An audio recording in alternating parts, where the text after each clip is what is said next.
Venerable members of the Maha, dear friends, thank you very much for having invited me to deliver this talk, as well as for your kind introduction. The subject that we have to discuss tonight is very difficult subject. The meaning of life.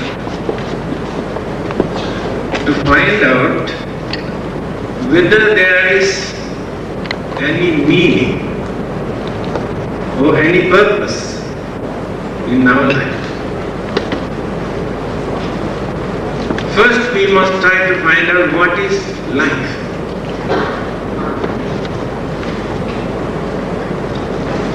Body is not our life. Life is invisible. No one can see life. Just like atom. Life is related to our mind. Life process, mental energies are working together. Body is the shelter, the house. We pay more attention to look after our body, thinking this is our life. The whole life we spend by attending to this body.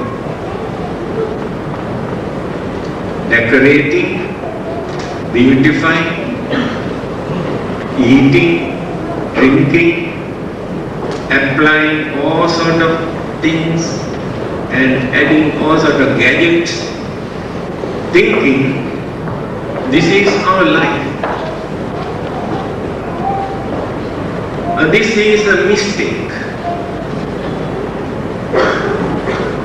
because the body we drop here. We cannot carry anything from our body with us for the next world or for the next existence.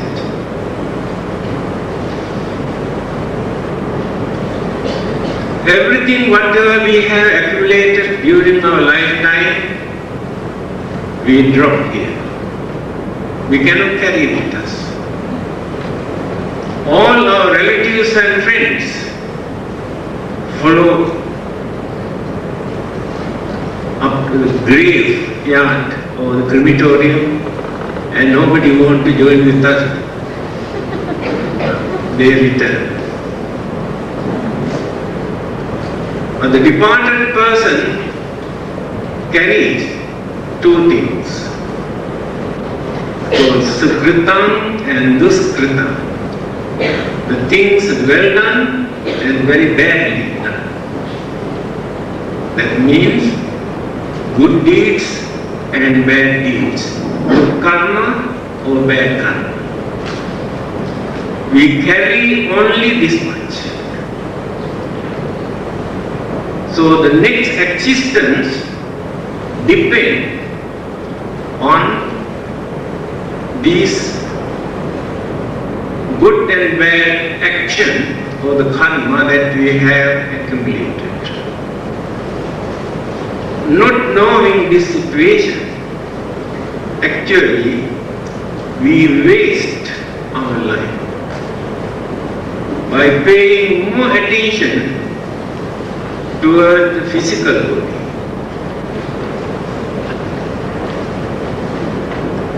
So life is not the physical body, it is an energy.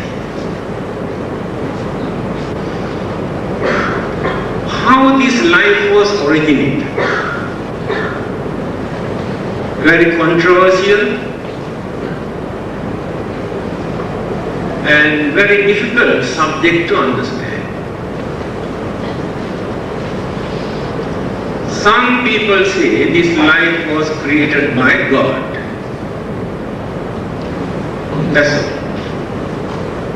Some others say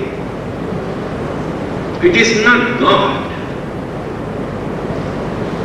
There is a universal consciousness.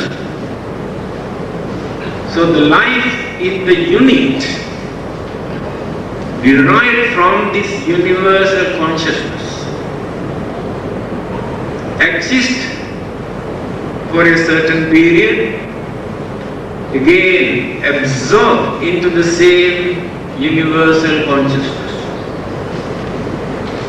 This is another interpretation. Some others say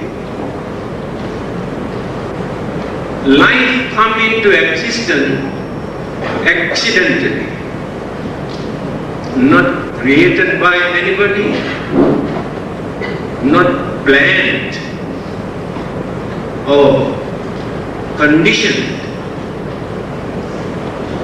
or promoted by anybody. It is coincident when element, cosmic energies combine together, the mind comes into existence. After that, we regard this as life. This is the interpretation given by certain scientists, free thinkers, rationalists, without depending on any religion or God.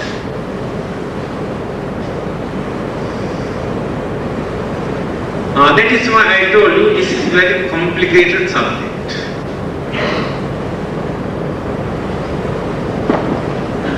Let us take Adam and Eve, created by God. The similar illustration you can find in the Buddha's teaching also. In Aganya Sutra.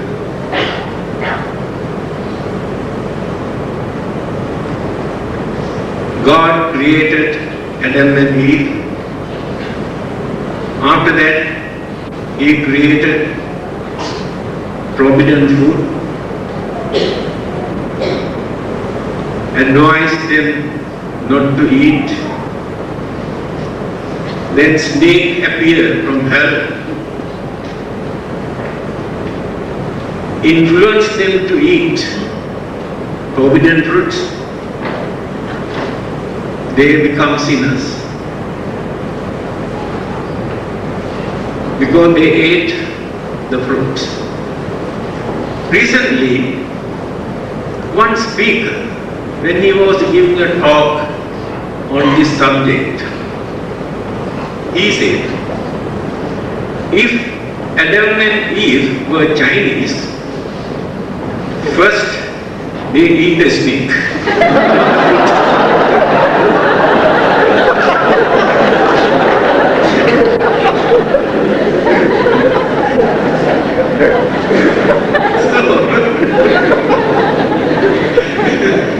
Settle the problem.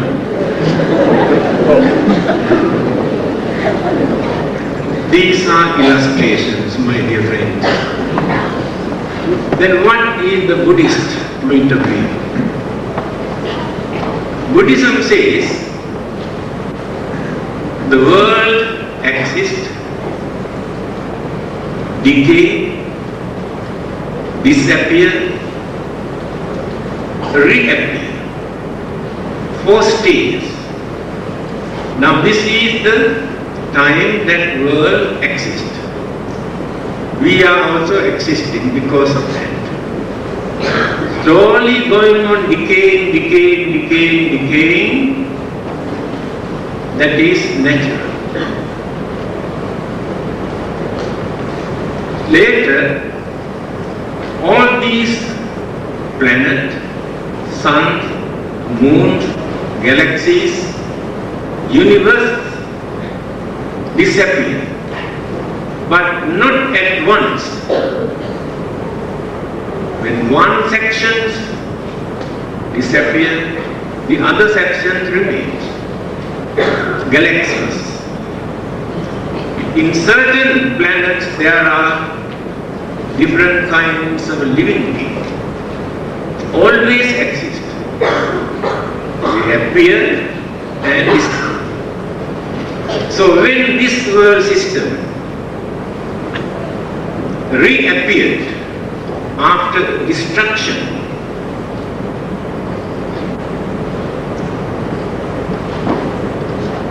certain other living beings in other planets, we regard them as Devas or Brahmas or gods, whatever name that we give, it is immaterial.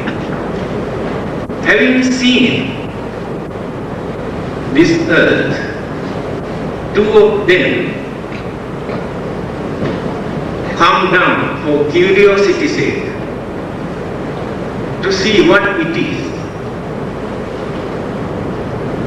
When they came down, they had very tempting aroma. They could not tolerate it. The green of the earth. So they wanted to eat and to taste. Then they found out it is very tasty, better than durian ice cream. After eating this, what happened? Their hidden craving aroused. Then they lost their miraculous power to go back. So they had no other choice, they had to settle down. Then, after this craving, various other defilement, mental impurities also started to develop. At the beginning, these two persons have no sex formation, neither male nor female, free from them. When craving and various other mental defilements developed, divided, separated, male and female, then started to create, produce. This is the Buddhist illustration. There is one important point here. Those who believe that God created and He created provident food, advised them not to eat, the devil influenced for them to create temptation. After eating, they become sinners. Buddhism says, after eating that green from this earth, aroused their hidden craving, they have lost their miraculous power. Same origin, illustrated in different ways. That means craving is the main cause. Every existing religion accepts this.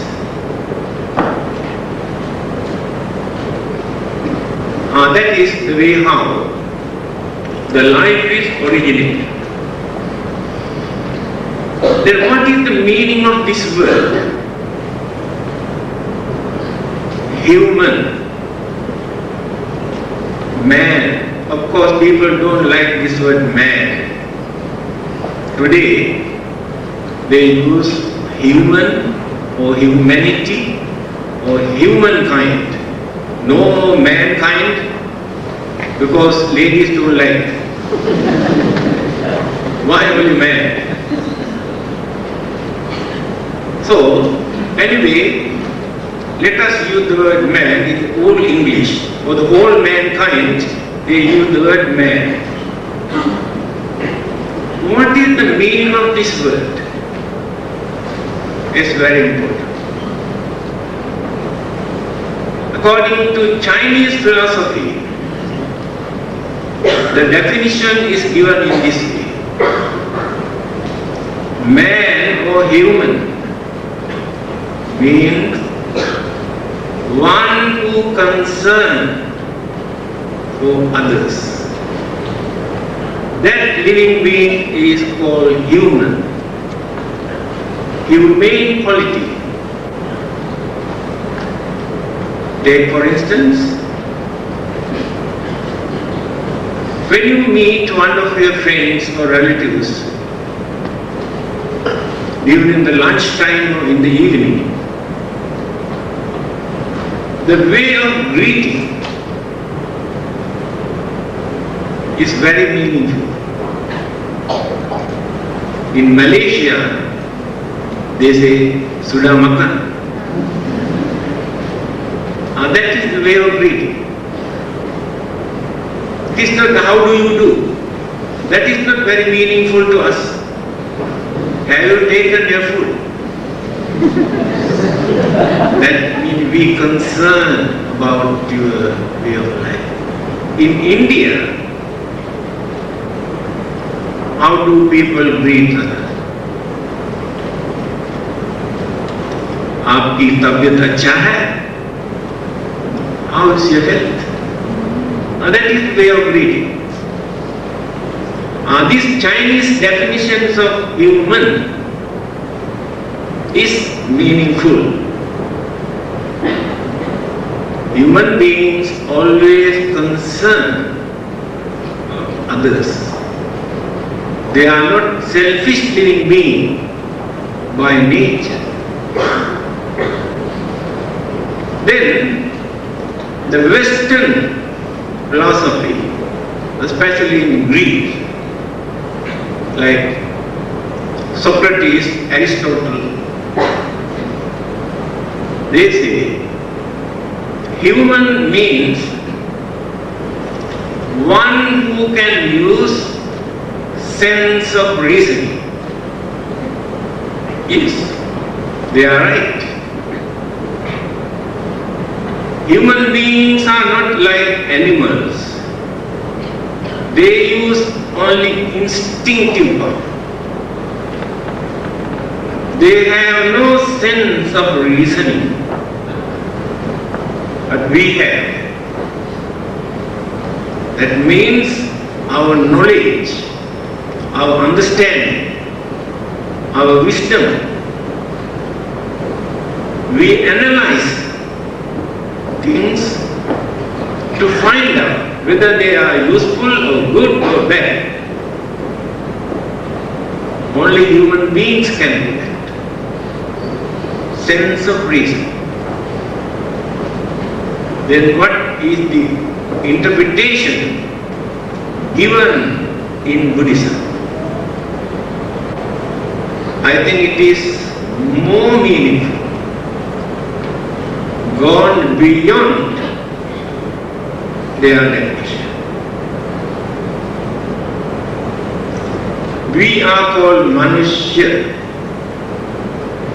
In Pali and Sanskrit and Hindi and Malay and all those languages, same word Manushya. Manasa Usannata. One who can raise, one who can develop, cultivate the mind up to the maximum level.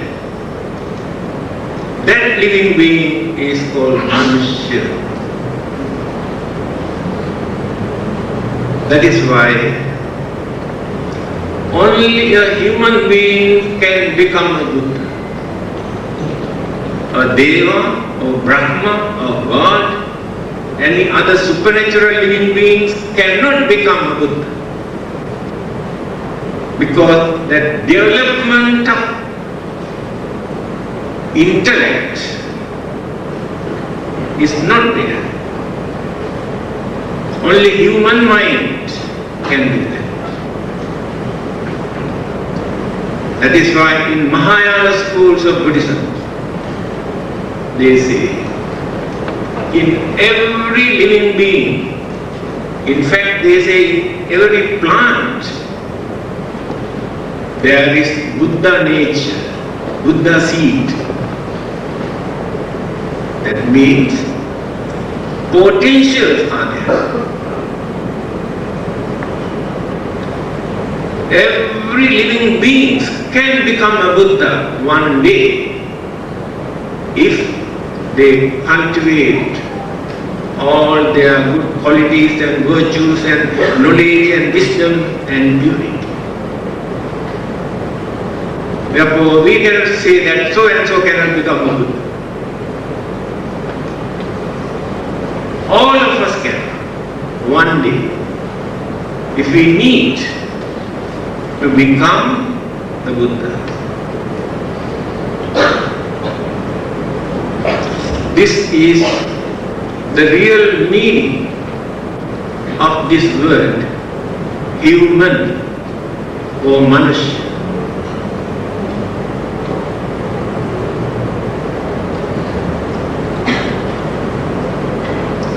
All the existing religions advise people to develop relationship towards God.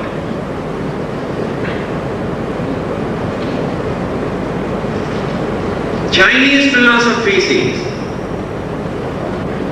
we must develop our relationship toward the human being. Then we can cultivate all the good qualities and virtues. We can gain many things from other human beings. When we developed our relationship, goodwill, understanding, cooperation, unity, harmony, sympathy, they are called humane qualities. These things we cannot get from heaven. We have to cultivate, then radiate towards other living beings. The meaning of our life we can find there. The meaning of life we cannot gain simply by worshipping and praying and offerings or reciting anything. But by cultivating these qualities, virtues, knowledge, wisdom,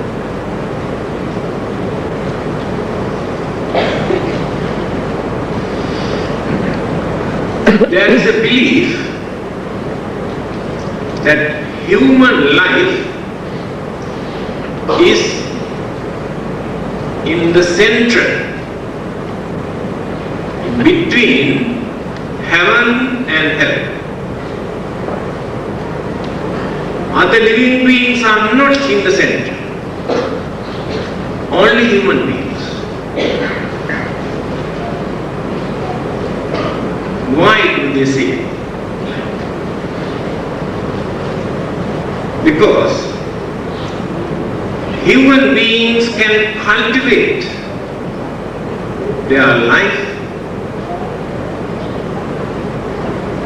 better than all the other living beings. Then they can experience heavenly bliss easily. At the same time, when human mind becomes cruel, wicked, selfish, crooked, can abuse, misuse. After that, humans can behave worse than animals because of that crookedness and cunningness. Then easily can experience hellfire. That is why they say, so human life is in between or the center between heaven and hell. What is the real meaning of these two words, heaven and hell? Heaven means most pleasurable, pleasant, meaningful, useful life. Hell means most unfortunate, miserable life. This is the Buddhist concept of heaven and hell. In one of his discourses, Buddha has said, only foolish people believe that hell is located under this earth or great ocean.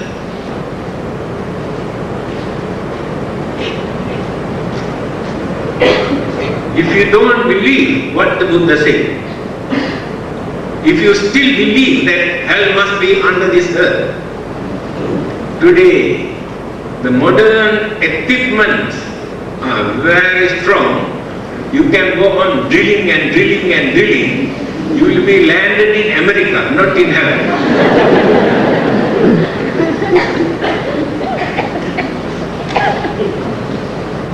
Again, a man who was very rich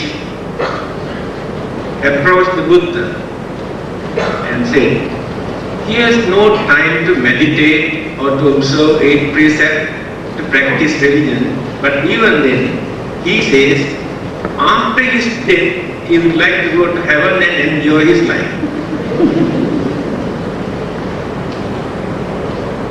And asked the Buddha to tell him what to do. Then the Buddha said,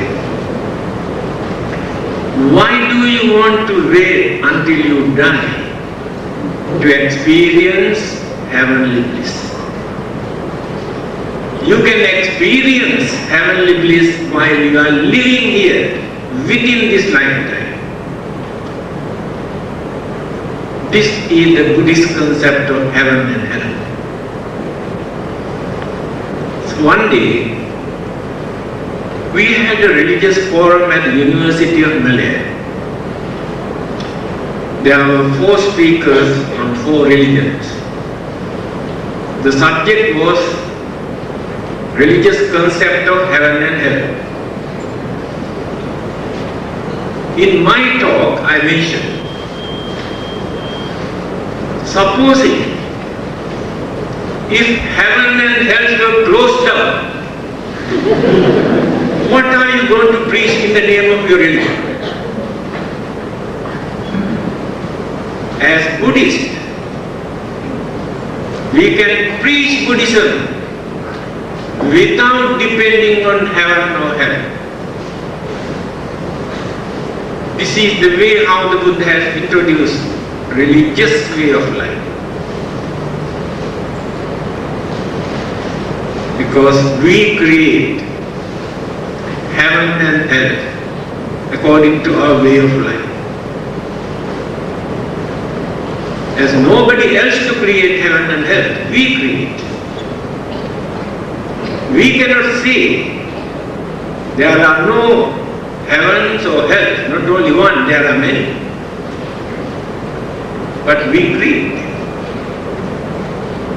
If we know how to handle, how to make use of this life, We know how to create heaven. If you misuse this valuable human life, we create heaven. In fact, without religion, we do not know what to do with this life. But religion tells how to make use of this life without abusing and misusing. Then what is the purpose? What is the meaning? People believe that enjoyment, indulgence, pleasure give happiness. Can find out the purpose or the meaning of our life. Entirely wrong. Pleasure, enjoyment, indulgence can create more sufferings, more frustration, more disappointment, unsatisfactoriness in our life.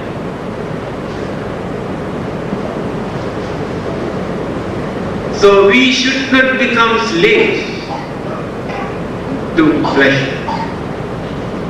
Because of that mental attitude, we experience more unsatisfactoriness.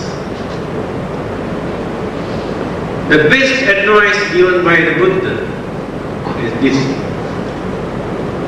you must develop contentment. Santuti paramam dhamma. The highest wealth is contentment.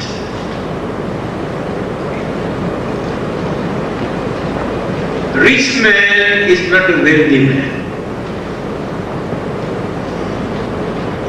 One who develops contentment is a wealthy man. A rich man suffer day and night. Fear, worries, suspicion, insecurity, enemies, disturbances. Is that the way to enjoy life? Always in fear.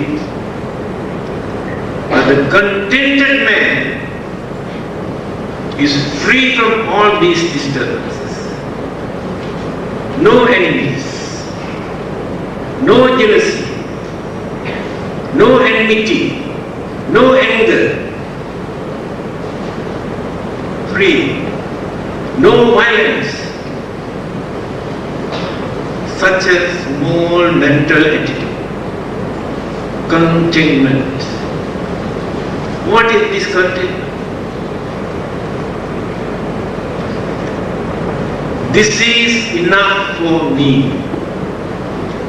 This is contentment. But people cannot do that. People want to work hard like day and night like slaves. Accumulate, go on dumping and collecting. For what? To enjoy life. But before that they kick the bucket. Nobody to enjoy. Then worries, blood pressure, gastric ulcer, disturbances, unhappiness. But one who has developed contentment will be free from all these disturbances. The meaning of life we can give by cultivating these good qualities. Don't think that we can find meaning of life by enjoying.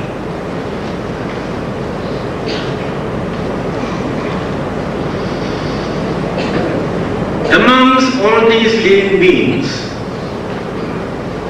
do you know, human beings are the weakest living beings in this world? Do you know that? You think we are very strong? Can you fight with a rat without using any weapon? Can you fight? You run away. You are scared of that tiny creature. You think you are very big. Why are you scared of it? Because you have no weapons with you. All the other living beings have weapons. And the teeth, of course, will not poison. We are good at it. That is why we are scared. Tiniest creatures, ants, bees, they have weapons. Okay. One day I have seen a frog enter into the veranda of our temple. A dog wanted to go and catch this frog. As soon as the dog smelled, then the frog went on bigger and bigger and bigger. Then the dog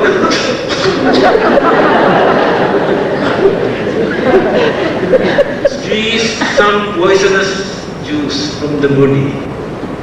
After that, that dog never went to a frog. What have you? Nothing. That is why I told you we are the weakest living beings in this world. Do you know the reason why? Is there anybody here who can tell me why we are weak physically or biologically? Please.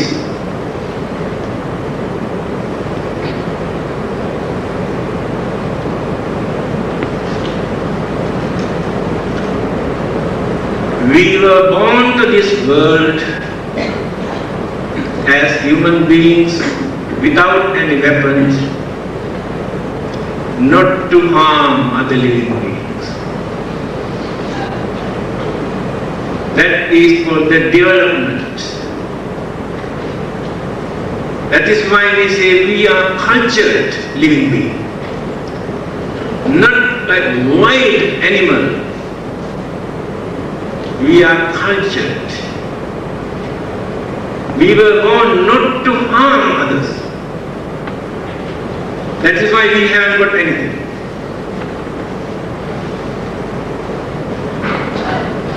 Then we can radiate our kindness, compassion, unity, harmony, understanding towards other living beings. These are the humane qualities, virtues. Then you can see the meaning of life. But unfortunately, due to our craving, we have developed weapons, destructive gadgets.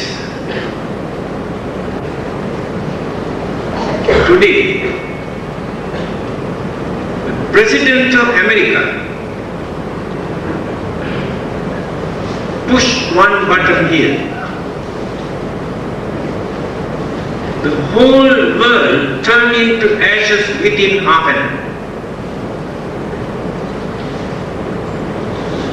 If I am wrong, please go and ask the President of America. This is called development.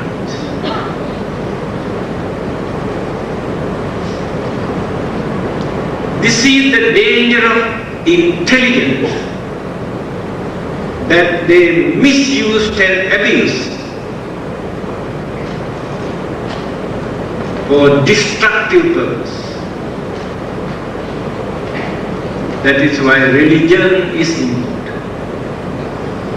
Do you know, amongst all these living beings in this universe,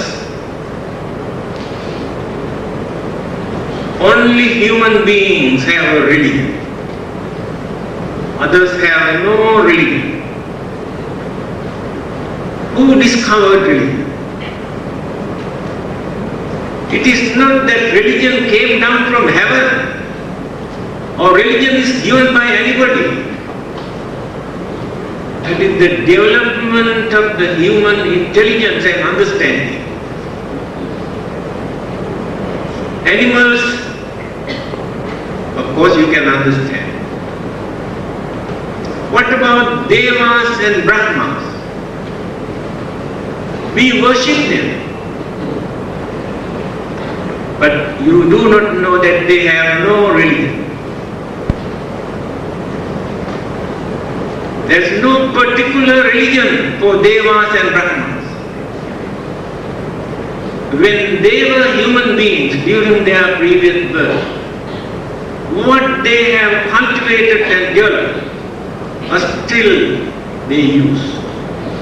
But as Devas and Brahmas, they do not perform any religious activity. They do not cultivate their mind according to religious way of life. One day, Sakra, I think all of you know Sakra, came up a god. He was worshipping. Then his assistant asked, "You are the ruler of this particular heaven. To whom are you worshipping?" Then he said, "Ye gahattha, punyakara, silavanta, upasata, dhammena, dharam posanti, tam namastanti." You do not know that. You worship the Sakra, but Sakra worship you. If you behave as real human beings, if you lead the noble, righteous way of life, if you observe your religious principle, if you fulfill all your duties and responsibilities, your family obligations, if you lead harmless and respectable life, if you support your families in righteous way, Sakra says, "I respect." Sakra worship you when you are respectable, when you lead a noble life. This is the value of human life. Devas also respect you. Why Devas and Brahmas always come and pay respect to Buddha? Whenever they had many problems and troubles, they discover. They pay homage to the Buddha. Such a valuable human life, due to our ignorance, misconception, imaginations, we misuse, utter wastage. To develop our life up to this level as human beings, we do not know enormous troubles and pains that we have taken to cultivate our life up to this level. It is just like climbing the top of the Mount Everest. But to climb this Mount Everest, we can understand the troubles and the pain at the risk of our life. But to come down from this Mount Everest is not very difficult, very easy. You choose one step wrongly, you will be at the bottom. Very easy. If we misuse this valuable human life, all your efforts will be wasted. Again we have to start climbing.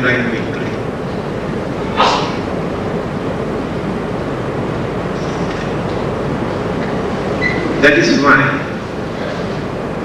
when a Deva in Devaloka or heaven is going to die, and some other Devas say, Ito sugating gaccha, after your death, you must go to heaven. Sugati. Who says? Devas in heaven. The idea is become a human being. As human beings, we can use sense of reasoning to understand.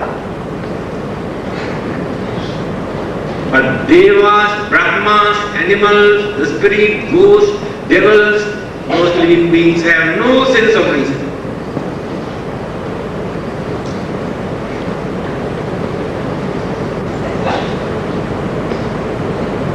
When we suffer, we can understand.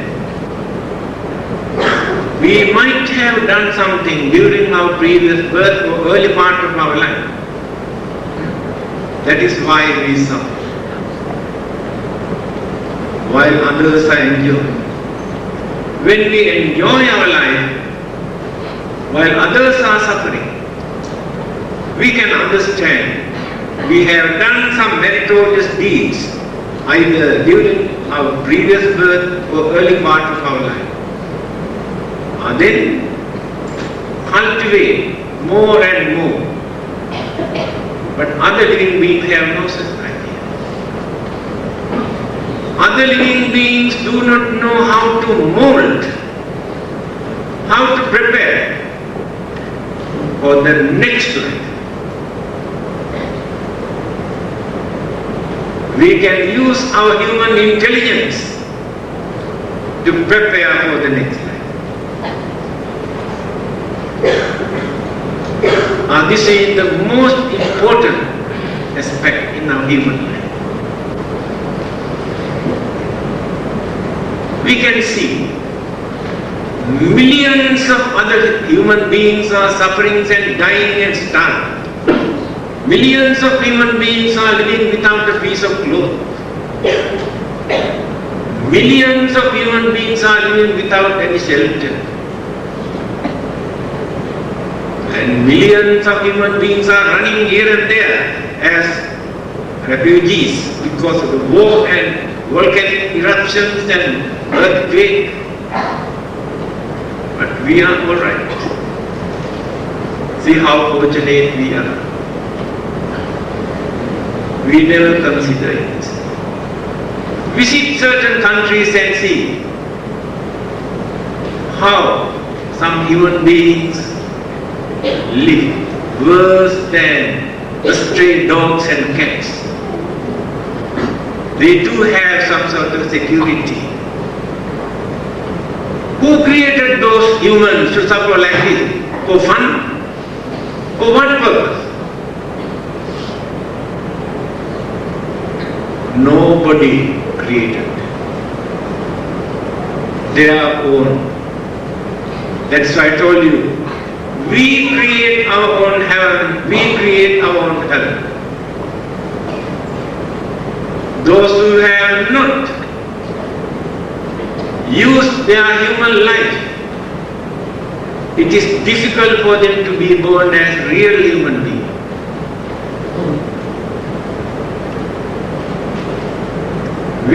cannot blame God or devil for that. We are responsible. In simple language, the Buddha says, we are the result of what we were. We will be the result of what we are. Very simple. If we are happy, that means we have done some good deeds, some service to others.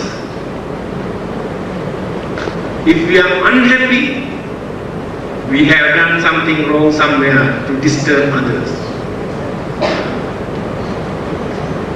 And hereafter, after our death,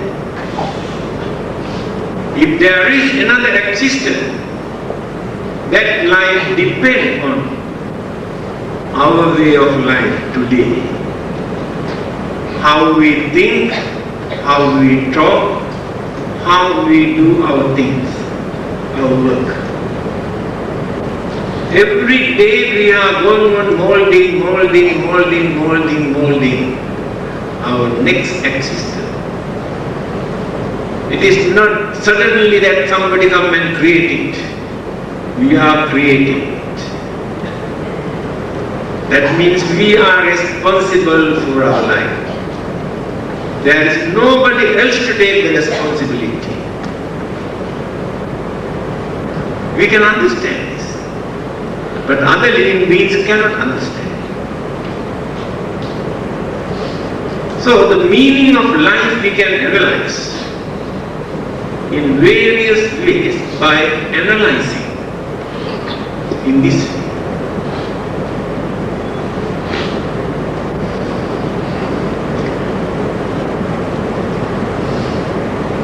The Chinese philosopher mentioned, says, man is good by nature. Later, all sort of corruptions and human weaknesses, immoral activities develop. That is his interpretation. There was another Chinese scholar, I think his name is Sun Tzu. If I am wrong, please correct me. He says, at the beginning man is not good. Man means human.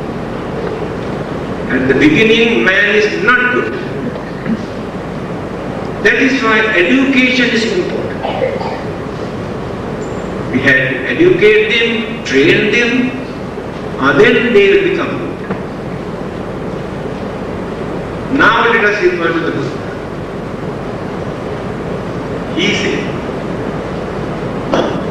Pabhassaramidam dikkhaye chittam tanchako agantuke upakilese upakilita. This is the language spoken by the Buddha.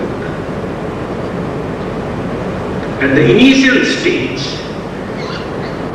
human mind is pure, luminous.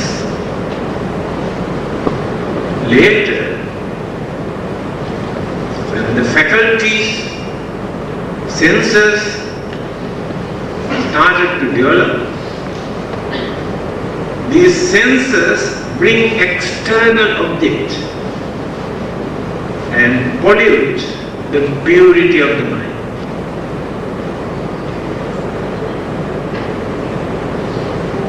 So more and more immoral and wicked and cruel and dangerous things we learn later through external influences. Take for instance,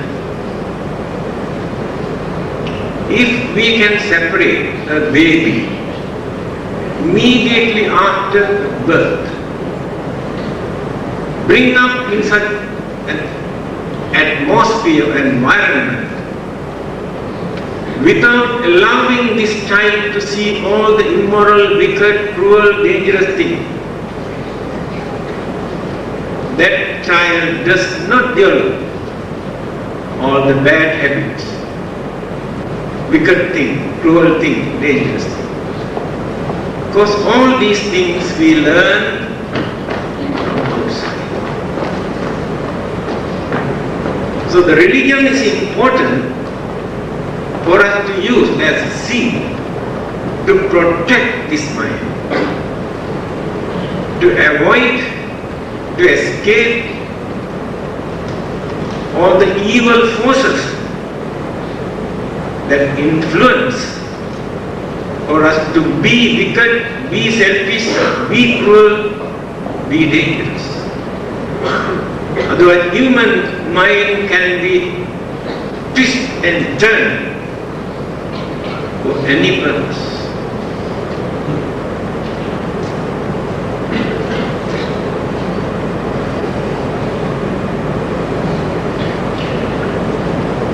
Man who has no mercy or shame,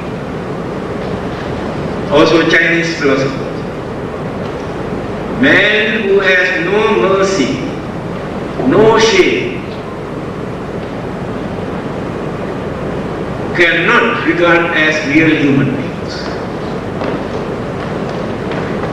Because these two qualities regarded as humane qualities. If these humane qualities are no more in man, how can we accommodate them as human?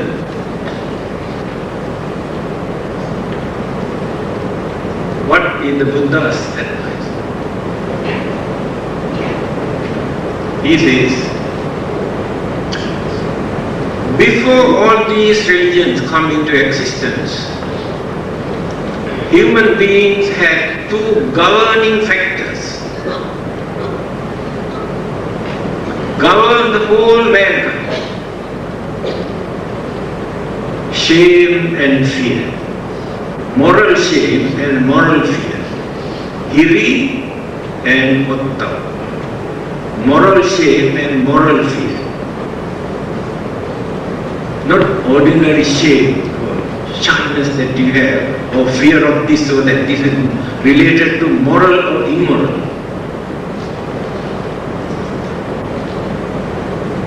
Through these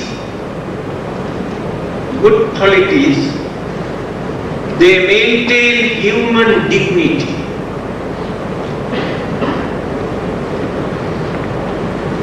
Cultivated humane qualities. The religion come into existence after the development of humanism. What is humanism? Through their understanding, experience, knowledge, sense of reasoning, they realized so many things for them to uphold as their principles. Then developed. These are the duties towards the wife and husband and children and parents and relatives and friends and the country, developed in the human mind. Then these are the things which create enormous suffering. These are the things which create present experience according to their experience. Cultivated humanism. Later, what they have done, when the concept of God developed in the man's mind, they accommodated God into humanism. Later, introduced these principles were given by the God. Let us take kindness, compassion, sympathy, honesty, patience, tolerance, unity, harmony, understanding. These good qualities have not come down from heaven. We have developed according to our understanding and experience. When they invited God into religion, then it become religion. Earlier they are not religions. Then they say God has given. Kindness given by the God. Honesty given by the God. What about those who have no religion? They also have kindness, they also have honesty, they also have sympathy and unity and harmony, who never believe in any religion or any God. They too have human qualities. Not given by God, not given by religions, our own development. This is the uniqueness of the human mind.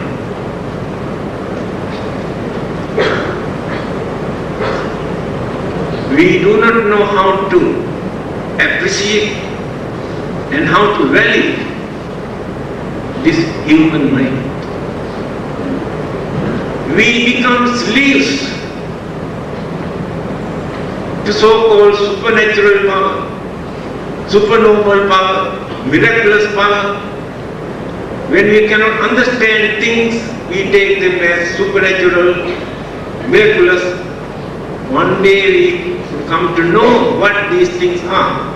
No more supernatural power. Scientists have discovered so many things in this world which we could not understand earlier. What we regarded as miracles. So according to scientific discoveries, there is no such miracles. They are all natural occurrences. When we cannot understand, we say it is miracle. So we should not surrender our intelligence in that. Try to understand. When I was a small boy, every time when rainbow appeared, our parents, do you know what is that? That is the vessels dropped by the God from heaven to take water. Yes, before they experience the rain after that. All these so-called supernatural powers are like that, our own imaginations. Scientists have discovered all these things. Many more things for them to discover. But only human mind can do that. God has not discovered anything so far. Only human mind. And the concept of God was also created by the human mind. It is important. Anatole France, a well-known French scholar, he is a very wise man. He says, if God does not exist, somehow or the other, we have to create God. Because that concept of God is very important for the human mind. They have fear, they have suspicion, insecurity feeling. To get rid of these things, that concept of God is important. But those who can understand things properly, that concept is not very important. Scientists did not depend on God. Otherwise they won't be able to discover anything. They use their free mind. The Buddha encouraged us to use free mind. Not to depend on Buddha also, he said. Don't depend on Buddha to understand what Buddhism is. think freely. But he has paved the way how to think freely.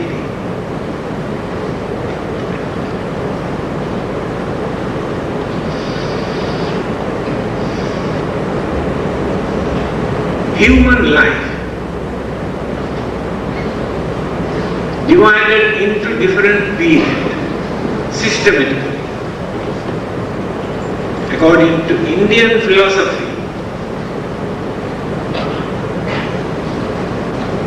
Artha, Kama, Dhamma, Moksha. 4 periods.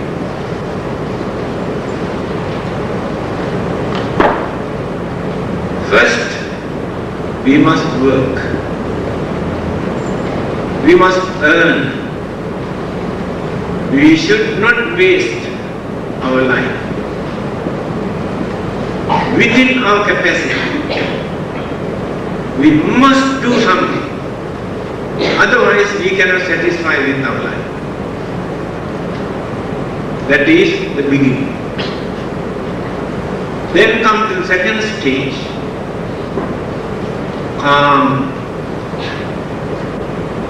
Enjoy worldly life, sensual. Senses are very eager, very keen to experience worldly pleasure. If you arrest them by force, without proper understanding, there will be a lot of disturbances. I am not talking Buddhism, this is the way how they analyze worldly life. Experience worldly life. But reasonable way, respectable way, without adopting any immoral or wicked or harmful method, you can enjoy worldly life. Religion also never say it is wrong.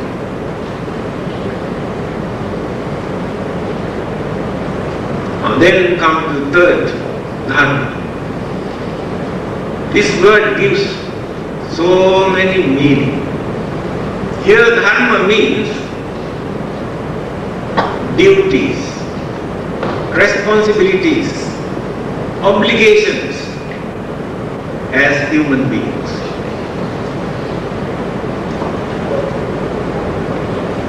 By neglecting your duties and responsibilities, if you try to enjoy your life, then life becomes miserable. It will become a failure.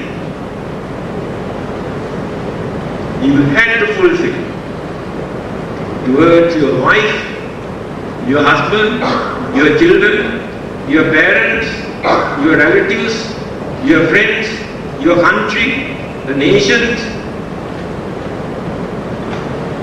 Different duties and responsibilities. After fulfilling all these duties, the time has come for you to think of your next existence. Moksha, your salvation.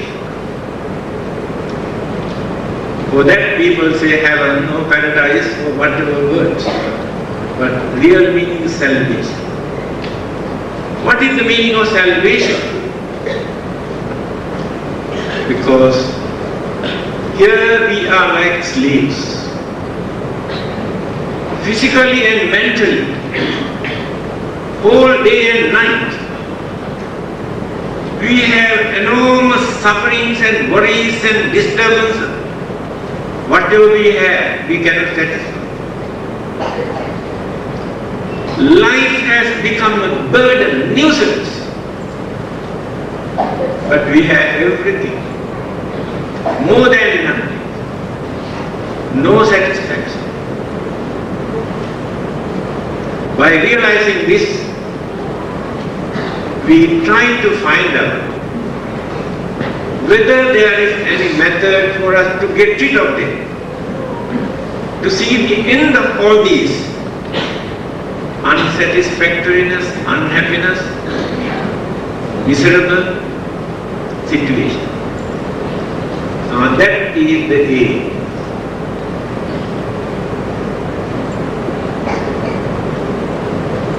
Now let us come back to the Buddha. If we are not ready to renounce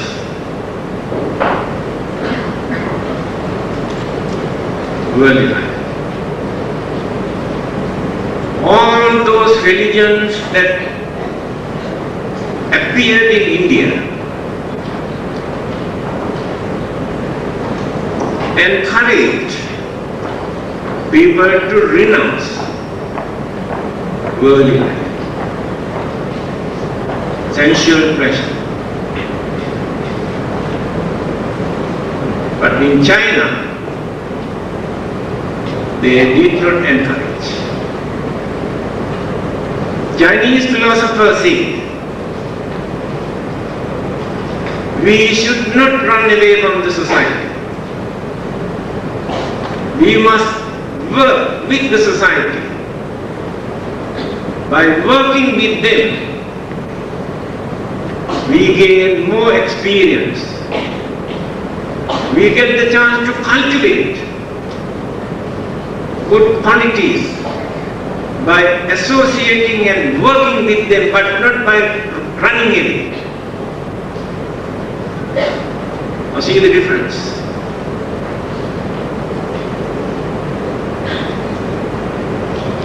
The Buddha, who has renounced the worldly life, after gaining his enlightenment, how did he preach to advise for those who are not ready to renounce the worldly life? Today, actually, people have mixed up religious way of life. Certain monks also come and mislead innocent people in their teachings and preachings. Very systematically, the Buddha has introduced his preaching. These teachings are for those who have renounced the world life. These teachings are those who are not ready to renounce the world life. So, worldly people are trying to follow the monk's way of life. Monks are trying to follow your way of life. That is the biggest problem. We have mixed up. Here, by knowing your problems, your difficulties, what the Buddha says. Arakha sampada, utthana sampada, kalyana mittata, samajivakata. Cultivate these four qualities. Let us start with utthana sampada first. The Buddha said, get up. Don't sleep too much. Don't sit down too much. Not now. Don't sit down too much. Don't be lazy. Do something. Do some work.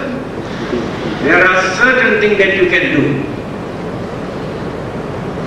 He encouraged people to work hard. Here you can understand. The Buddha did not preach for everybody, renounce, give up, go back to jungle. There is no such teaching in Buddhism. Again he says, Arakha sampada. Protect what you have earned without wasting, without neglecting, without spending for unnecessary things. Protect what you have earned. Kalyana mittata. When you associate with people as friends, You must know who those friends are. Otherwise you get into trouble. Friends are the most dangerous people. There is a well-known Christian scholar, also in France. His name is Voltaire. He has a different prayer every day. When he prayed, he said, "Oh God, please protect me from my friends. I know how to protect myself from my enemies." Right? We get into trouble because of our friend. Here the Buddha's advice is, you must know how to choose real friends. By knowing them, associate with them. Otherwise you get into trouble. Samajīvikata. You must know how to balance your income, expenditure. Don't go beyond your income to spend for unnecessary things just to show off. After that, you never get into trouble if you follow this method. See, all these advices are given by the Buddha for you people. Again, he said, you have 4 kinds of happiness. You must have all these 4 kinds of happiness. Atti sukha, bhoga sukha, anana sukha, anavajja sukha.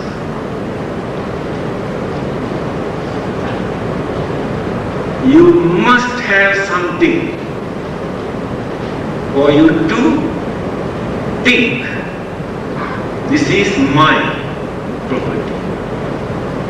This is my bank account. These are my jewelries. This is my house. This is my land. You must have something within your life.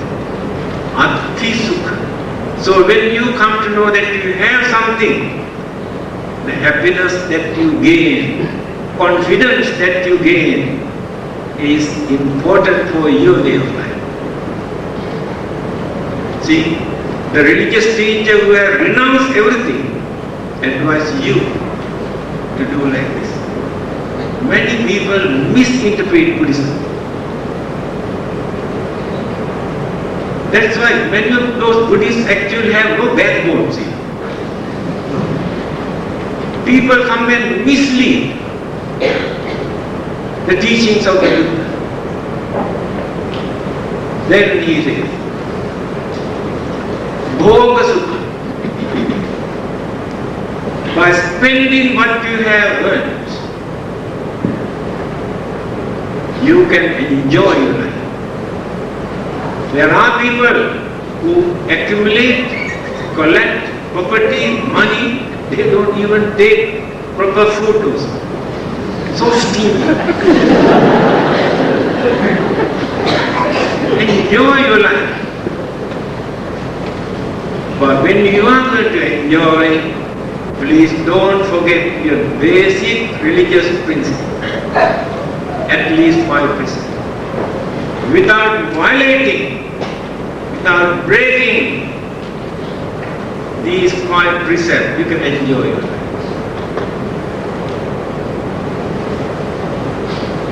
There are duties for you to fulfill by using what you have earned. Otherwise, you get into trouble. Anana sukha. You must know how to adjust your income and expenditure, not to borrow from others. If you do that, you will lose your respect, your dignity, always under obligations. Try not to borrow from others. This is the advice given by me.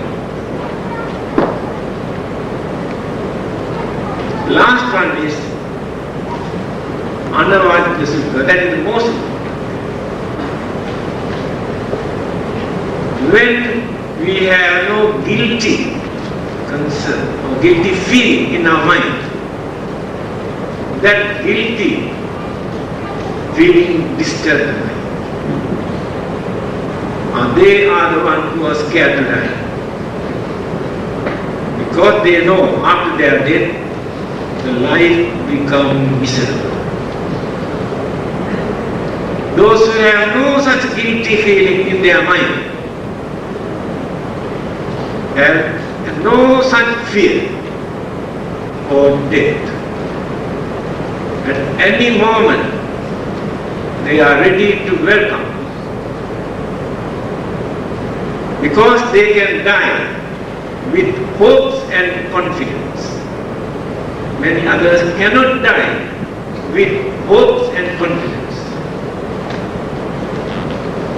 So we have to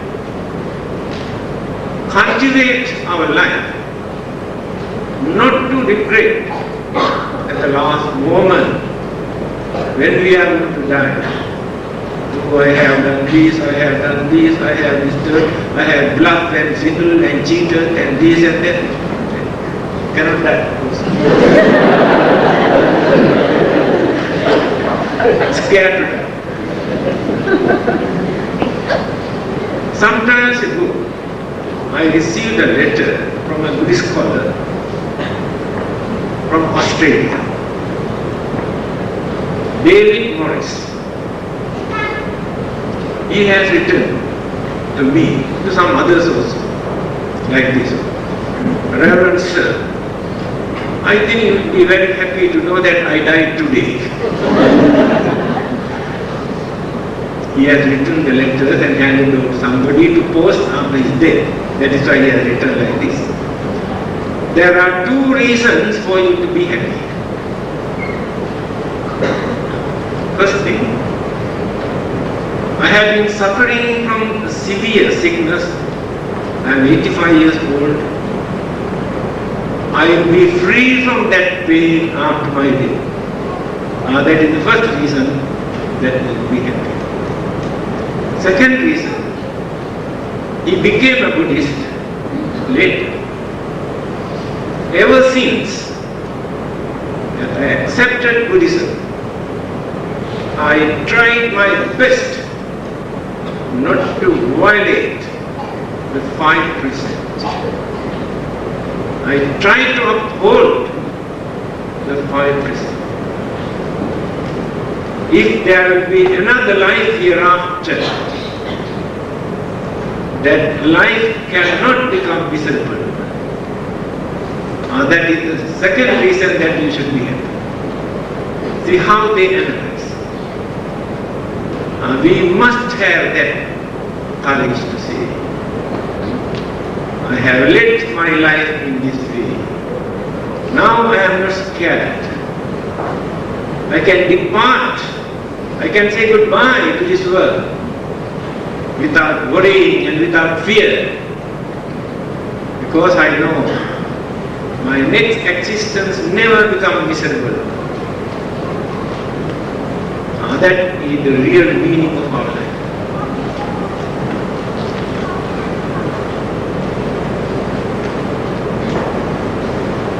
One and a half hour. What do you think? Is there any meaning? It's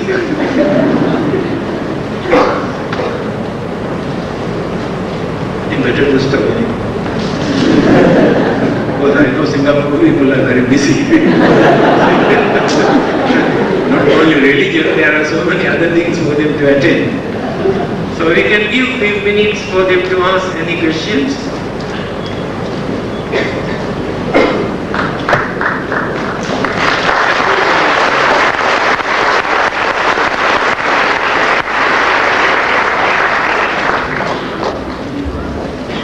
Thank you, Venerable Sir.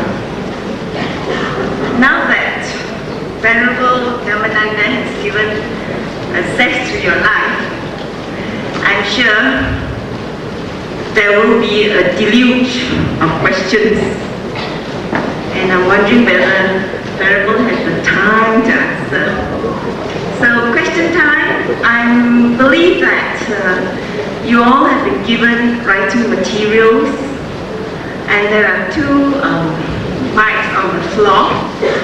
So please make use of them. Can we have the first question from members of the floor?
Where does ignorance come from?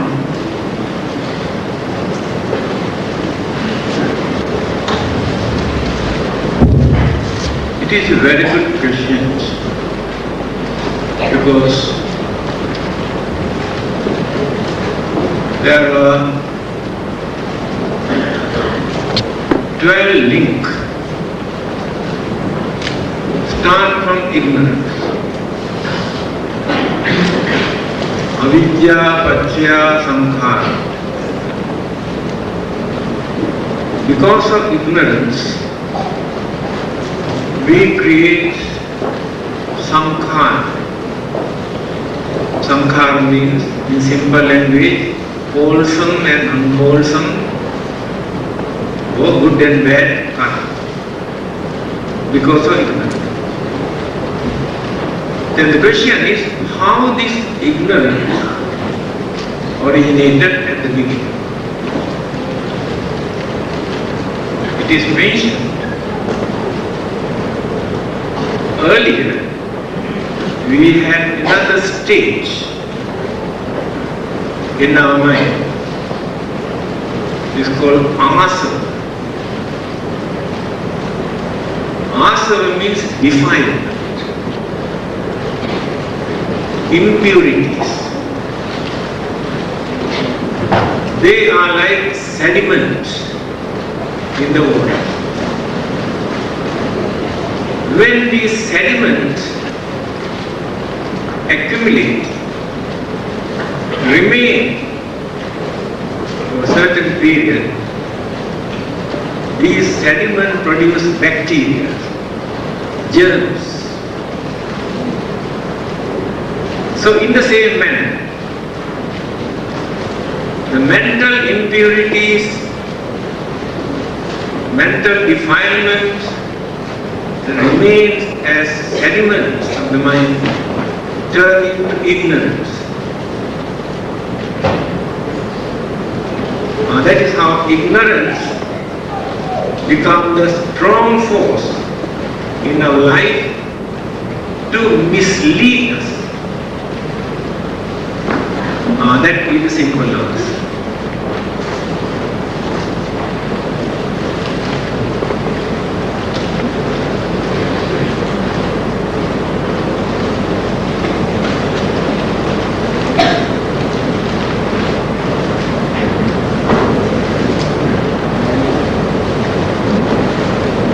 What will use the mic? Thank you, sir.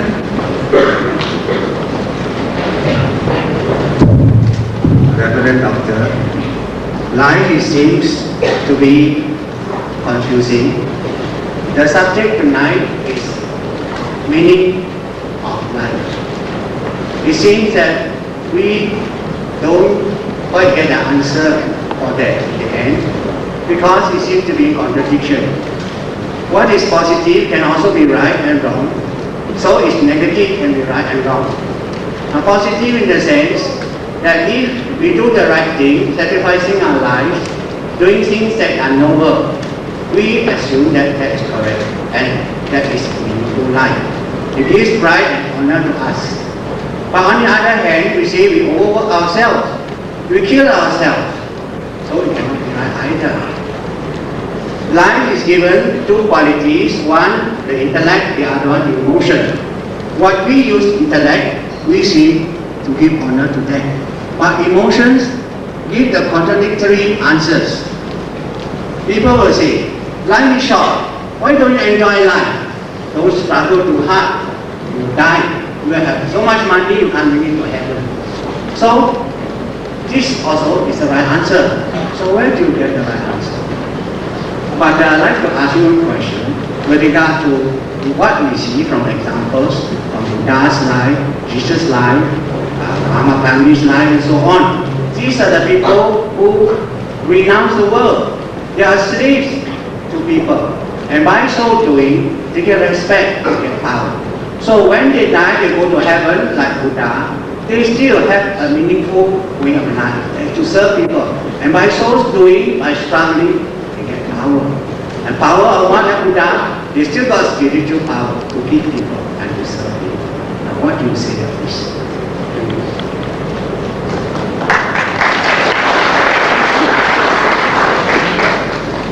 So you have given another introduction to my talk. I did not ask questions. Thank you for the introduction. You have added me to my talk. There's one mistake, I think. Please forgive me. You think the Buddha has gone to heaven after he did. It is wrong.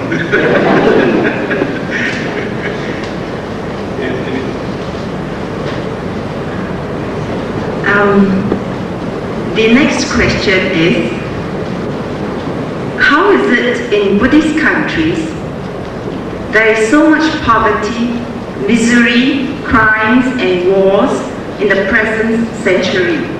Have the general citizens of these countries not followed the 5 precepts? I don't think that question is correct.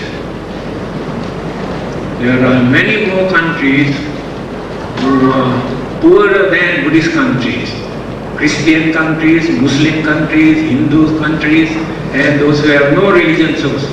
Therefore, we cannot bring religion into this because the situation, the formation of the country and the environment, way of life. So, the difficulty of observance of the precept, it is true. Although we observe 5 precepts few times a day, we date once or twice a day, but we break more than 10 times a day. Because there are more immoral, more selfish and more corrupted activities in this world. So when we are going to mix up, associate, work with them, we have no place if we are going to be very religious. We have no place in that society. People regard us either as fools or mad people if we do not follow their way of life. Now this is the situation in this world. But amongst all those people, very, very few people have courage to uphold religious principle in spite of various problems and criticisms and accusations and disturbances. So it is difficult to be good. It is very easy to be bad. This is the nature of worldly life. That is why the Buddha says, The more you exist in this world, the more you have to get involved with bad activities, immoral activities, harmful activities. It is very difficult for you to escape, to avoid from them. Therefore, the meaning of life is when you get the chance to avoid, keep away and find out the way how to lead a peaceful life without any interference of these activities. That is the real meaning of life. So very few people can do that. The whole world is like a battlefield. It's a madhouse. Everybody is selfish. Everybody is cunning. We cannot find a single honest man in this world today. When we address, we say ladies and gentlemen. But when we analyze this word, it is very difficult for us to find out a gentle man. All are gentlemen, but no gentle man. This is the nature of the world today. But if we have courage and knowledge and understanding to uphold at least few noble principles or qualities, it is a great achievement in this corrupted world. Everybody has contributed something to make this a corrupted world. We always blame others, but we never think what sort of thing that we have contributed to make it corrupt. We are also responsible.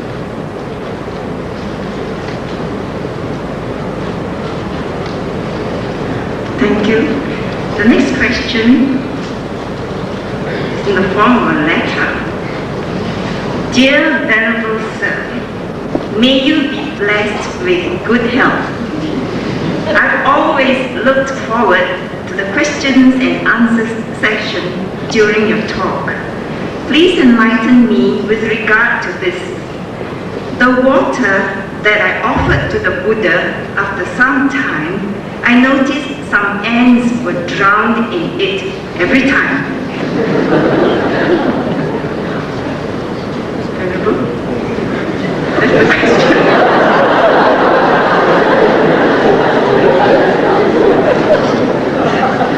So we want a method to avoid that.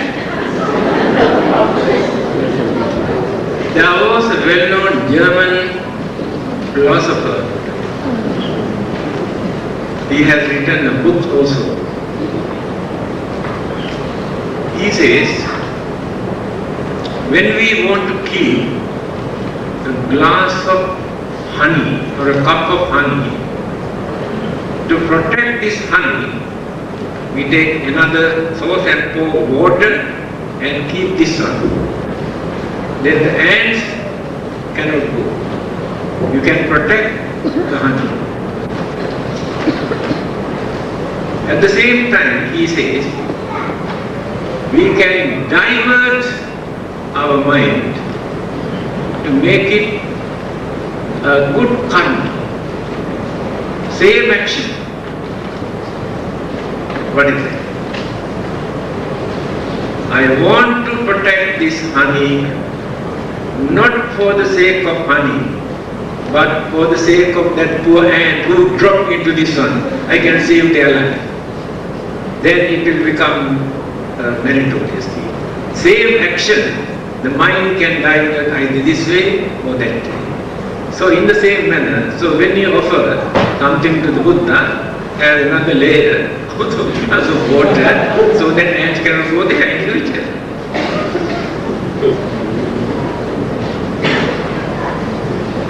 The next question is, when and what is required for a person to renounce life. Why do monks and nuns have to shave bald? For lay people, is it alright to have physical beauty?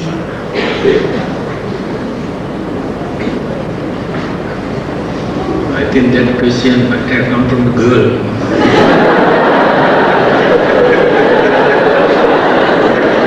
So they are very much concerned about hair.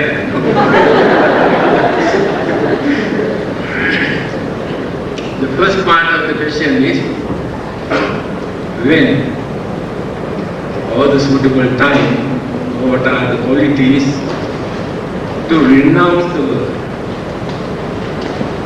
It's a very good question.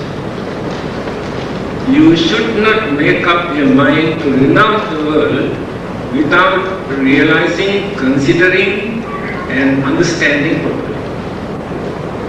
Because of your emotion and certain conclusion can create disappointment later. The man suddenly decided to renounce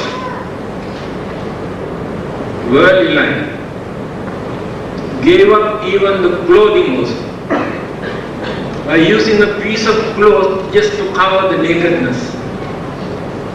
He went to the jungle, sitting under a tree and started to meditate. When he was meditating in the jungle, a rat came and started to cut that piece of cloth that he was covering his nakedness. This has become nuisance to him. I think what to do now. And he had the idea. As a cat at home. He went home and brought the cat. Now the rat doesn't come. But there is nothing for this cat to eat in the jungle. Cat make noise. This has become nuisance to him. He cannot meditate. Now you're thinking what to do. As a cow at home, milking one. He brought the cow and the cow, and every day he took milk and feed the cat. Satisfied. But the cow made noise. There was nobody to attend to the whole day and night. Tree. He cannot meditate. Then he thought, best thing is to go and bring my wife. So he brought the whole family, whole house into the jungle. Because of that sudden conclusion, decision to renounce the world. Same thing can happen to you also if you decide to renounce immediately. There are many things you have to consider. Without proper understanding, you should not renounce. For a certain period, yes, you can do that. Few months or few years, I want to keep away from all these disturbances and worldly life to have peace of mind. Very good. You can train your mind during that period. So, advantage of this renunciation, it is mentioned like this. Sambadhoyam dharavasu, household life, worldly life.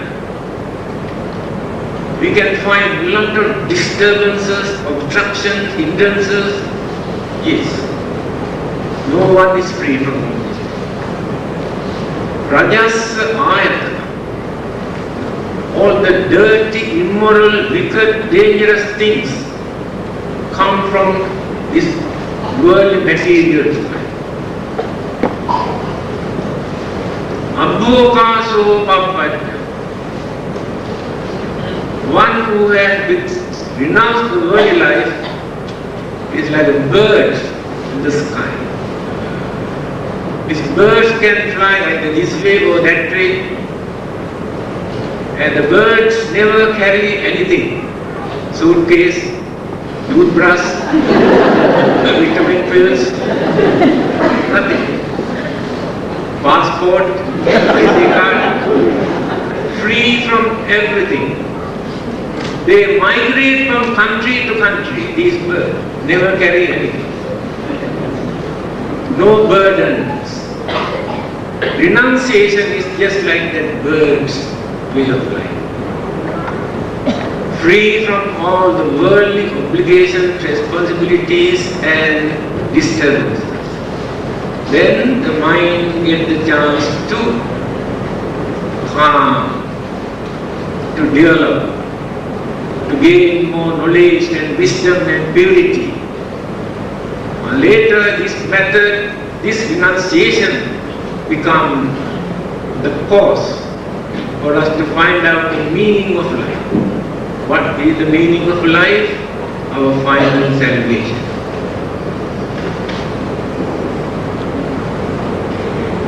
The next question is, can I combine religions like Christianity, Buddhism, Islam into one belief? What is good? What is bad? Please explain, as I am 3 in 1.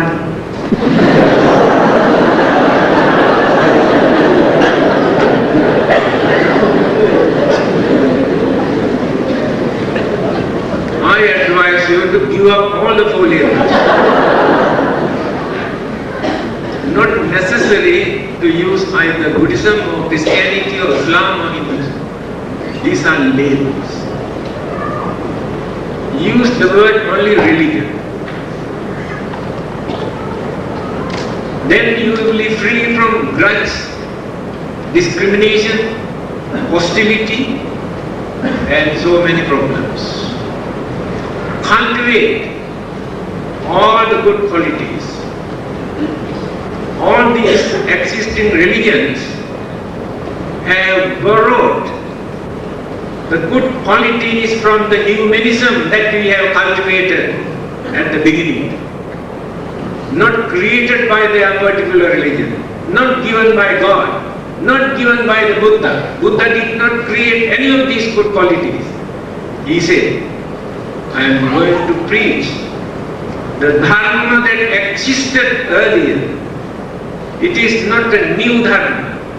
It is not a Dharma or religion created by the Buddha. So Dharma or the truth or kindness and honesty and good qualities are not belong to any particular religion. They are not the properties of any of these religions.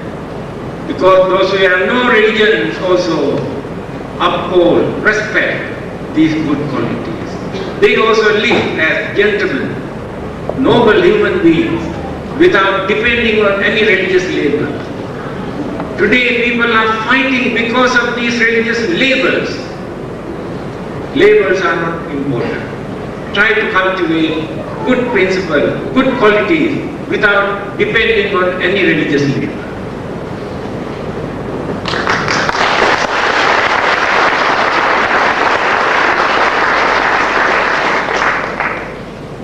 Next question is, what progress can one achieve if one is contented? If I believe one will be left, sorry, I think this question. If we believe that we are contented, we will be left behind. Do you agree? No.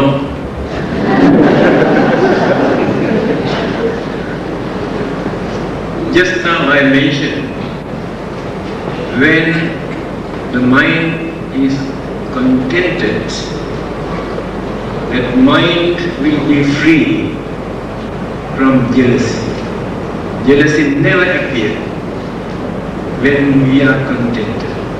We allow others also to earn and work and enjoy. That is the first thing. If there is no jealousy, no anger.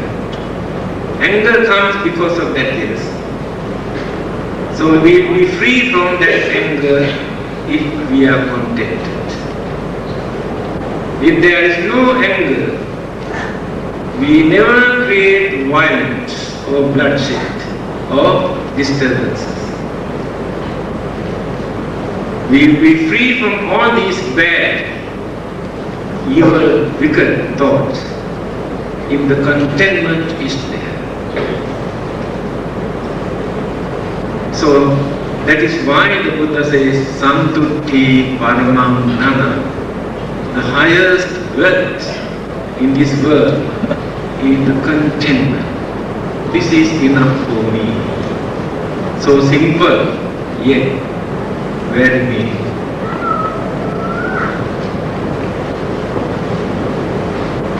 The next question is, isn't our mental will our weapon? With it, we learn to fight with our hands and religion. Am I right?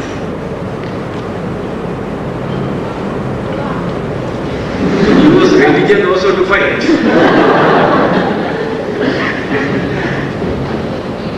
I have mentioned, we have extraordinary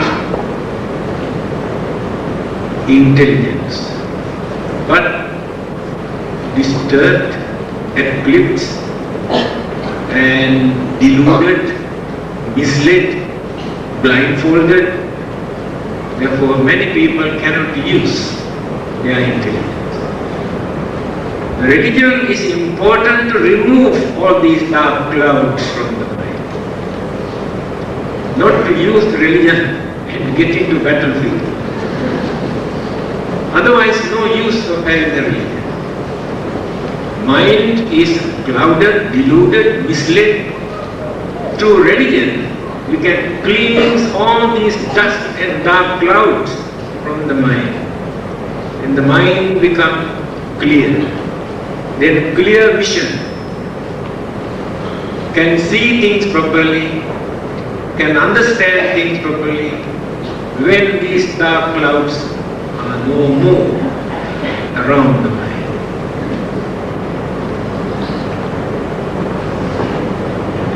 The next question is the eating of garlic and onions and the eating of eggs that are unfertilized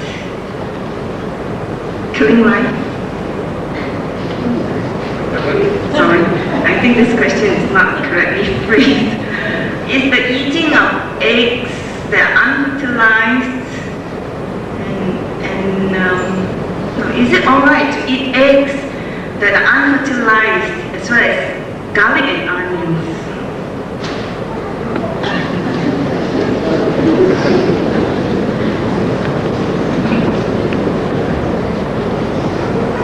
Eating of garlic and onion. I spent nearly 5 years in Benares in the university. There were 10,000 students. It is strictly prohibited for those students to eat garlic and onion. This is an Indian tradition.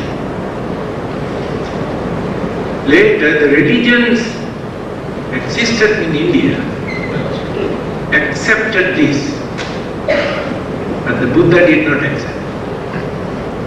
He never uttered even one word about this. But some others copied the Indian belief. So, medicinal values in garlics and onion, when you discuss with those who really study, you can see these two things can cure so many sicknesses. Thousands of years ago they have discovered garlic, ginger, pepper and onion, medicinal value. So, religion should not interfere with these things. And on the other hand, there is no life. But egg, if the conception has taken place in the egg, it is not advisable to destroy it. Life is there. If there is no life, if conception has not taken place, no harm at all. That is the simple answer. Next question. Did Buddha believe in the existence of God? When I was in Australia last year, I gave a talk. An Australian lady asked this question. What is the Buddha's attitude towards God? Then I told her, the Buddha has never said in his teaching that there is no God. He never uttered this. His advice is, whether the God exists or not, you should not forget your duties and responsibilities. The parable is there. Now you believe in God for your protection. Pray. Very good. There is nobody who can say you are wrong, you are bad. You depend on God for everything. But don't forget to lock the door when you go out at night time. There is no guarantee that God will protect your house until you come back. That is the Buddha's attitude toward God.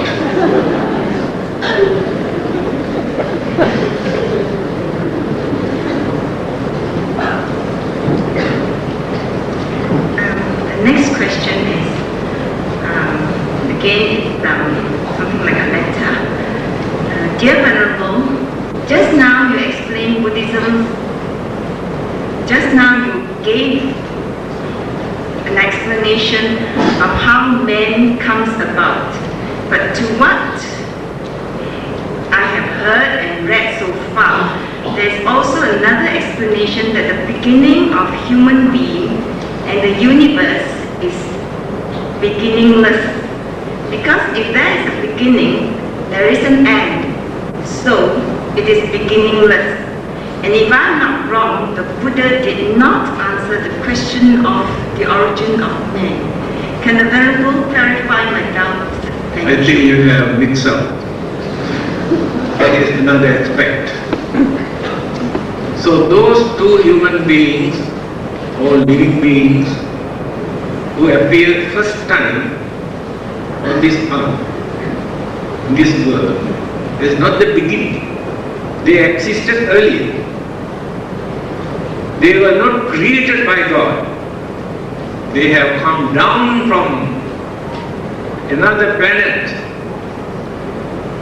Therefore, that is not the beginning. Example. You want to find out the beginning of a river. Then go on surveying, climbing hills and rocks. You found out at the bottom of a hill or rocks, the water dripping, and this water later turned into a river. You found out the beginning or the origin of the river. And some others say this is not the beginning. How this water come from? Where this water come from? From the top of the hill. After climbing the top, they found out that accumulated water, rainwater, on the top of the hill started dripping. So the beginning of the river is not the bottom but on the top of the hill. Then again some others say, how this rainwater appear, come into existence. Because the accumulations of water on the top of the hill are not the beginning of the river. Then they found out the sunlight, sun rays, evaporate water from here and mix up the cloud and again drop. Then some others ask how this water originated. Then analysis, oxygen and hydrogen. Did you find out the origin of the river? That is why the Buddha says infinite, goes round and round and round. End become the beginning, beginning become the end. There is no beginning. Various other factors, sources, energies contribute and changing. It is true. Anamatam goyam vikkhave sansaro uppakotina panjayati. It is impossible to find out the beginning of the universe or the world or the life.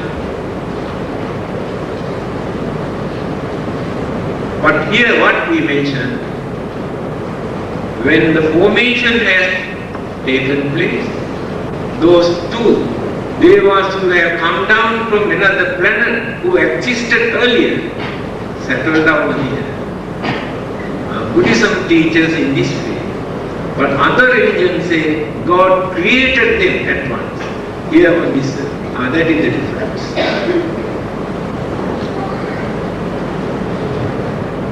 Venerable Sir, if we work hard and have the chance to enjoy worldly things, craving arises. So how are we supposed to balance the desire for enjoyment and the need to cut down our craving? Practice containment.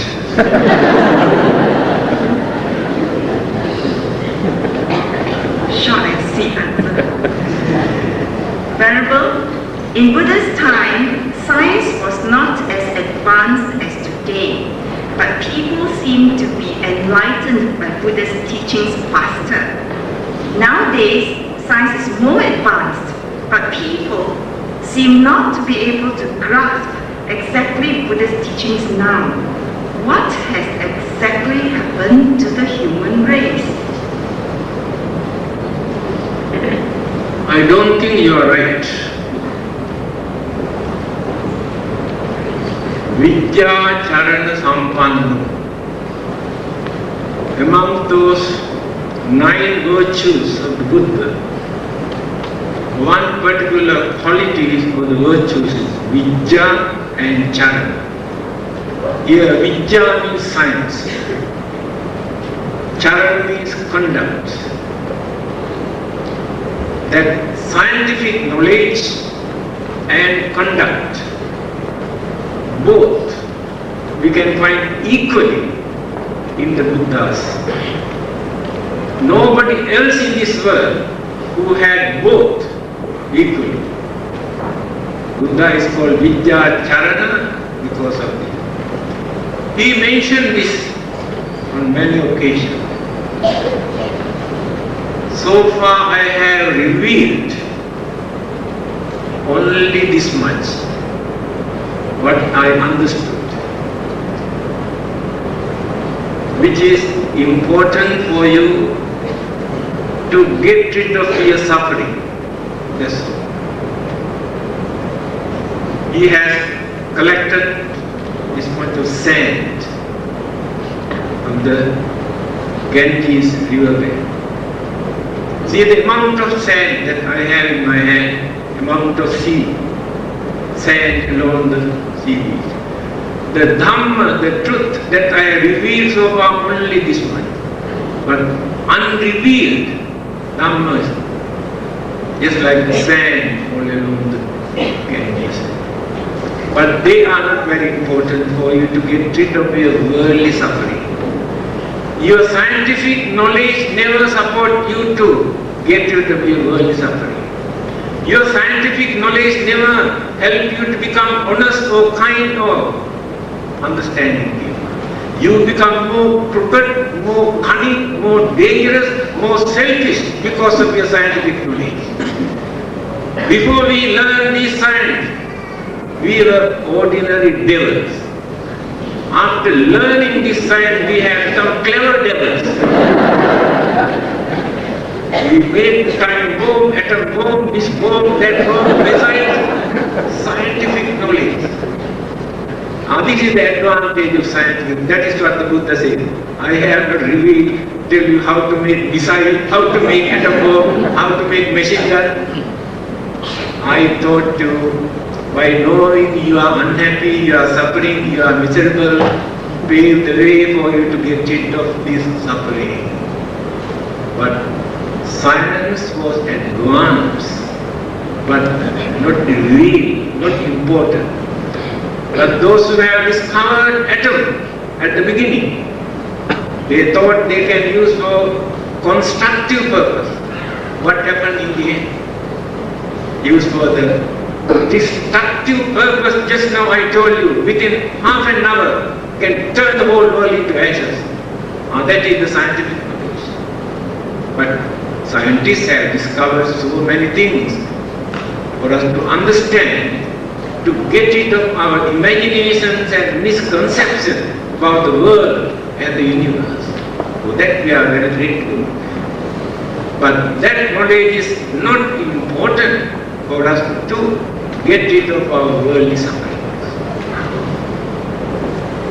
Is the time now? We have plenty of time, Reverend. Of course. There is no limit in time. Tonight is Robert time. Okay. Dear sir, please teach us how to handle rumors and how to get along with people who like to gossip. I think that question is gossiping and spreading rumors, criticizing and accusing and blaming others are very common human attitude. In the Buddha's teaching also it is mentioned, Natti loke anindito. No one is free from blame, accusation, criticism, whether they are good or bad. The Buddha was very good, Jesus was very good, Mahatma Gandhi was very good, Socrates was very good, Abraham Lincoln was very good, Martin Luther King was very good. They tried to do wonderful service to mankind. How many criticism, accusation, blames and enemies, and in the end they tried to kill him, they killed many of them. This is the nature of the world. So we should not disturb ourselves, create enmity or anger in our mind when others criticize or blames or accuse. We must strengthen our mind to face them. One day, somebody scolded the Buddha's disciples by using dirty and vulgar and wicked words. Scolding and scolding and scolding, but no reactions or emotional feeling. He was sitting like a statue. He was very angry and shouted, "Did you hear what I told you just now?" Then the disciple, "What did you say?" "You didn't hear that I scolded you." "Did you really scold me?" "I did hear." Because he was concentrating on something else. So we have to train the mind not to pay too much of attention towards scolding. When somebody comes and starts to scold you, you close your eyes and concentrate and practice inhaling, exhaling, meditation. 1 to 10, 1 to 10, 1 to 10. You cannot hear anything what these people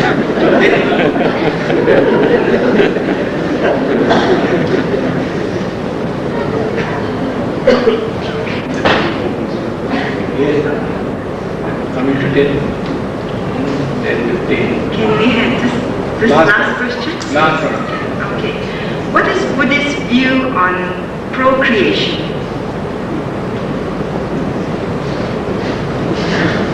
Well,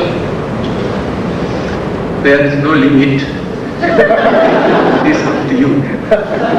You must know your limit. Contentment. Buddha never say you can produce only 2 or 3. Also, he never said you must produce. It's up to you. It is not a religious duty. It is not a religious duty. So, it is up to you to decide, be wise, and don't wait until you get the green light from religion to see how much you have to produce. Thank you very much, sir.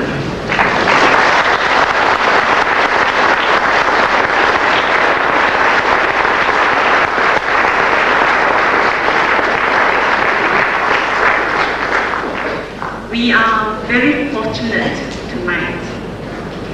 We are given more meaning to our life, and the next we will be given blessings too. May I have the pleasure and honor of inviting all the members of the Maha Sangha up on stage to give you their blessings. Venerable,